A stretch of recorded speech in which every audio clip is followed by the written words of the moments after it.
आजेर भव्य सभान संपूर्ण देशेती उपस्थित मार गौर भाई याडी भेण सेन जय सेवालाल जय सेवालाल। महाराष्ट्र के गवर्नर सीपी राधाकृष्णन जी, यहां के लोकप्रिय मुख्यमंत्री एकनाथ शिंदे जी, केंद्रीय मंत्रिमंडल के मेरे साथी शिवराज सिंह चौहान, राजीव रंजन सिंह, महाराष्ट्र के डिप्टी सीएम देवेंद्र फडणवीस, अजित पवार, केंद्र और राज्य सरकार के अन्य मंत्रीगण, सांसद, विधायक और यहां दूर दूर से आए हुए बंजारा समाज के मेरे भाई बहन, देश भर के किसान भाई बहन और अन्य सभी महानुभाव और महाराष्ट्र के मेरे भाइयों और बहनों, मैं वाशिम की इस पावन धरती से पोहरा देवी माता को प्रणाम करता हूं। आज नवरात्र में मुझे माता जगदम्बा के मंदिर में उनका आशीर्वाद प्राप्त करने का सौभाग्य मिला है। मैंने संत सेवालाल महाराज और संत रामराव महाराज जी की समाधि पर जाकर उनका आशीर्वाद भी लिया है। मैं इस मंच से इन दोनों अपने महान संतों को शीश झुका करके नमन करता हूं। आज महान योद्धा और गोंडवाना रानी दुर्गावती जी की जन्म जयंती भी है। पिछले वर्ष देश ने उनकी 500वीं जन्म जयंती मनाई थी। मैं रानी दुर्गावती को भी नमन करता हूं। साथियों, आज हरियाणा में मतदान भी हो रहा है। मैं हरियाणा के सभी देशभक्त लोगों से अपील करूंगा कि ज्यादा से ज्यादा संख्या में वोट करें। आपका वोट हरियाणा को विकास की नई ऊंचाई पर ले जाएगा।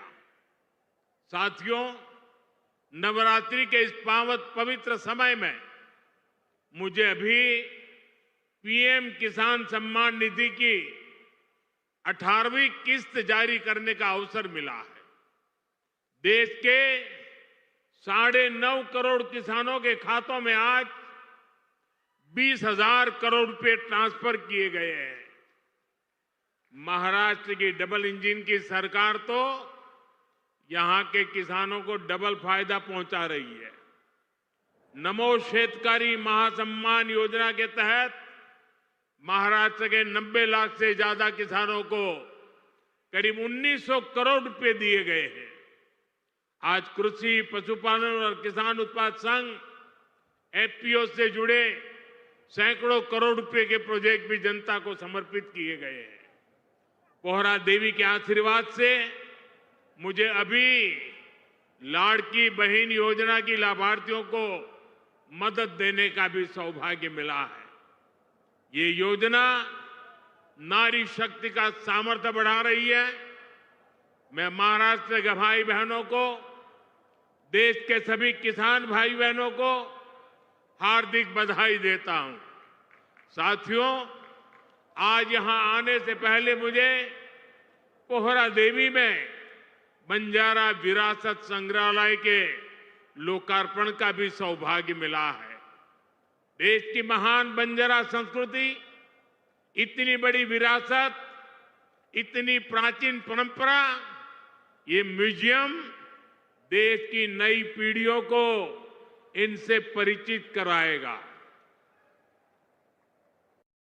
और मैं आप सबसे आग्रह करता हूं, ये जो मंच पर बैठे हैं उनको भी आग्रह करता हूं, कि आज जाने से पहले ये बंजारा विरासत संग्रहालय देख करके ही जाना।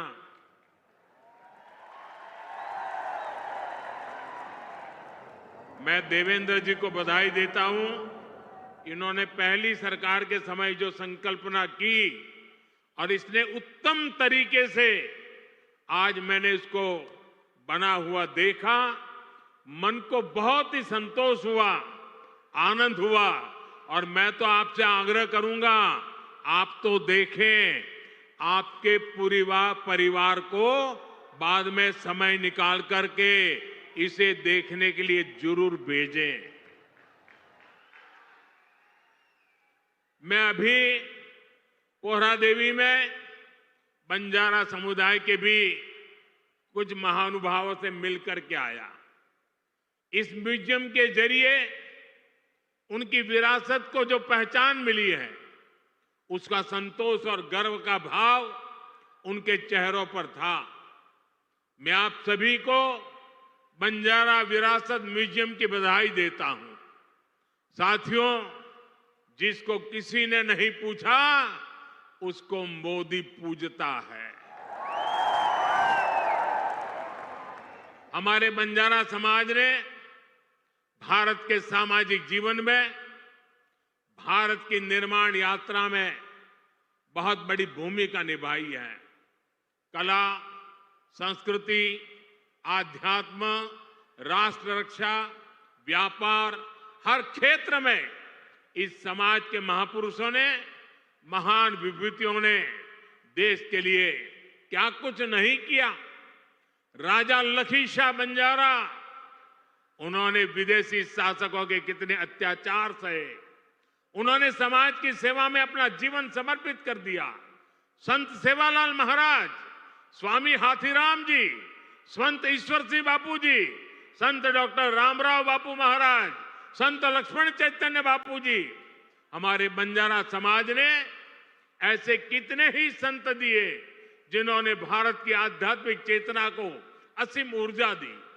पीढ़ी दर पीढ़ी, सैकड़ों हजारों वर्ष से समुदाय भारत की संस्कृति और परंपराओं को सहेजता और संवारता आया है। आजादी की लड़ाई के समय अंग्रेज सरकार ने इस पूरे समुदाय को ही अपराधी घोषित कर दिया था। लेकिन भाइयों बहनों, आजादी के बाद ये देश की जिम्मेदारी थी कि बंजारा समाज की चिंता करे, उन्हें सही सम्मान दे। और उस समय कांग्रेस की सरकारों ने क्या किया? कांग्रेस की नीतियों ने इस समाज को मुख्य धारा से काट कर रखा। आजादी के बाद कांग्रेस पार्टी पर जिस परिवार ने कब्जा किया, उसकी सोच शुरू से ही विदेशी रही है। अंग्रेजी हुकूमत की तरह ही ये कांग्रेसी परिवार भी दलित, पिछड़ा, आदिवासियों को अपने बराबर नहीं मानते। इन्हें लगता है भारत पर एक परिवार की ही हुकूमत रहनी चाहिए, क्योंकि अंग्रेज उन्हें ये हक देकर गए थे। इसलिए उन लोगों ने बंजारा समाज के प्रति हमेशा अपमानजनक रवैया बनाए रखा। साथियों, एनडीए की केंद्र सरकार ने ही गुमंतु, अर्धगुमंतु समुदाय के लिए कल्याण बोर्ड का गठन भी किया है। इस समाज के सांस्कृतिक पहचान को सही सम्मान मिले, इस दिशा में भी बीजेपी सरकार और एनडीए सरकारें लगातार काम कर रही है। विकास की गति तेज करने के लिए यहां राज्य सरकार ने संत सेवालाल महाराज बंजारा तांडा समृद्धि अभियान भी चलाया है। साथियों, हमारे इन प्रयासों के बीच आपको ये भी याद रखना है कि कांग्रेस और महाआघाड़ी का आपके प्रति क्या रवैया रहा है। जब फडणवीस जी मुख्यमंत्री थे, तब पहरा देवी तीर्थ क्षेत्र के विकास की योजना बनी थी, लेकिन बीच में महाआघाड़ी की सरकार आई और उन्होंने इस काम पर ब्रेक लगा दिया। पोहरा देवी तीर्थ क्षेत्र का विकास तब आगे बढ़ा जब महायुति शिंदे जी के नेतृत्व में फिर से यहां सरकार बनी। आज इस योजना पर 700 करोड़ रुपए खर्च किए जा रहे हैं। इस तीर्थ स्थल के विकास से भक्तों को आसानी होगी और आसपास के क्षेत्रों में विकास भी तेज होगा। भाइयों और बहनों, बीजेपी अपनी नीतियों से वंचित समाज को आगे बढ़ाना चाहती है, जबकि कांग्रेस सिर्फ लूटना जानती है। कांग्रेस गरीब को गरीब बनाकर रखना चाहती है। कमजोर और गरीब भारत कांग्रेस को उसकी राजनीति को बहुत सूट करता है। इसलिए आप सभी को कांग्रेस से बहुत सावधान रहना है। आज कांग्रेस को पूरी तरह से अर्बन नक्सल का गिरोह चला रहा है। कांग्रेस को लगता है कि अगर सब एक हो गए तो देश को बांटने का उनका एजेंडा फेल हो जाएगा। इसलिए हमें आपस में लड़वाना चाहते हैं। पूरा देश देख रहा है कांग्रेस के खतरनाक एजेंडों को विकास सपोर्ट, किसका सपोर्ट मिल रहा है? जो लोग भारत को आगे बढ़ने से रोकना चाहते हैं वो इन दिनों कांग्रेस के सबसे करीबी दोस्त हैं। इसलिए समय एक होने का है। हमारी एकता ही देश को बचाएगी। भाइयों और बहनों, मैं महाराष्ट्र के लोगों को कांग्रेस की एक और करतूत बताना चाहता हूं। आपने खबरों में देखा होगा, अभी दिल्ली में हजारों करोड़ रुपए का ड्रग्स पकड़ा गया। और देखिए दुख की बात, इस ड्रग्स रैकेट का मुख्य सरगना कौन निकला? कांग्रेस का एक नेता उसका मुख्य सरगना निकला। कांग्रेस युवाओं को नशे की लत में धकेलकर उस पैसे से चुनाव लड़ना और जीतना चाहती है। हमें इस खतरे से सावधान रहना है और दूसरों को भी सावधान करना है। हमें साथ मिलकर ये लड़ाई जीतनी होगी। साथियों, आज हमारी सरकार का हर निर्णय, हर नीति विकसित भारत को समर्पित है और विकसित भारत का बहुत बड़ा आधार हमारे किसान हैं। किसानों को सशक्त बनाने की दिशा में आज कई बड़े कदम उठाए गए हैं। आज 9,200 किसान उत्पाद संघ एफपीओ देश को समर्पित किए गए हैं। अभी कृषि के लिए कई इंफ्रास्ट्रक्चर प्रोजेक्ट का भी लोकार्पण हुआ है। इनसे कृषि उत्पादों के स्टोरेज, प्रोसेसिंग और प्रबंधन की क्षमता बढ़ेगी। ये सारे प्रयास किसानों की आय बढ़ाने में मदद करेंगे। हाँ, महाराष्ट्र में तो किसानों को एनडीए सरकार में डबल फायदा हो रहा है। एकनाथ जी शिंदे की सरकार ने किसानों का बिजली बिल भी जीरो कर दिया है। आमच्या शेतकऱ्यांना विजेचे बिल मिळत आहेत त्यावर शून्य लिहिलेले आहे ना। साथियों, महाराष्ट्र के किसानों ने, विदर्भ के किसानों ने कई दशकों तक बड़े संकटों का सामना किया है। कांग्रेस और उसके साथियों की सरकारों ने किसानों को बदहाल और गरीब बनाने में कोई कोर कसर नहीं छोड़ी थी। यहां जब तक महाअघाड़ी की सरकार थी, उसके दो ही एजेंडे थे। पहला, किसानों से जुड़ी परियोजनाओं को ठप करना। दूसरा, इन परियोजनाओं के पैसे में भ्रष्टाचार करना। हम केंद्र से महाराष्ट्र के किसानों के लिए पैसा भेजते थे, लेकिन महाअघाड़ी सरकार उसमें बंदर बांट करके खा जाती थी। कांग्रेस ने हमेशा किसानों का जीवन मुश्किल बनाया है। वो आज भी वही पुराना खेल खेल रही है। इसलिए कांग्रेस को पीएम किसान सम्मान निधि योजना पसंद नहीं आती। कांग्रेस इस योजना का मजाक उड़ाती है, किसानों को मिल रहे पैसों का विरोध करती है, क्योंकि किसानों के खातों में जा रहे पैसों से उनको जो कमाई करनी चाहिए, उनको जो कटकी करनी चाहिए, भ्रष्टाचार करना चाहिए, उसका अवसर नहीं रहा है। आज पड़ोसी राज्य कर्नाटका को देखिए, जैसे महाराष्ट्र में महायुति सरकार किसान सम्मान निधि के साथ अलग से पैसे देती है, ऐसे ही कर्नाटका में बीजेपी सरकार देती थी। यहां कर्नाटका के मेरे कई बंजारिया परिवार यहां आए हुए हैं, लेकिन जैसे ही कर्नाटका में कांग्रेस की सरकार आई, उन्होंने वो पैसा देना बंद कर दिया। वहां की कई सिंचाई परियोजनाओं से राज्य सरकार ने मुंह फेर लिया। कर्नाटका में कांग्रेस ने बीज की कीमतें भी बढ़ा दी। हर चुनाव से पहले कर्ज माफी का झूठा वादा कांग्रेस का पसंदीदा हथकंडा है। तेलंगाना में ये लोग कर्ज माफी का वादा करके सत्ता में आए, लेकिन सरकार बनने के बाद इतना समय गुजर गया, अब किसान कुछ पूछ रहे हैं कि उनका कर्ज माफ क्यों नहीं हुआ। भाइयों और बहनों, हमें भूलना नहीं है, महाराष्ट्र में भी कांग्रेस और महाआघाड़ी सरकार ने सिंचाई से जुड़े कितने कामों को रोक कर रखा था। जब एनडीए सरकार आई, उसने इस दिशा में तेजी से काम किया।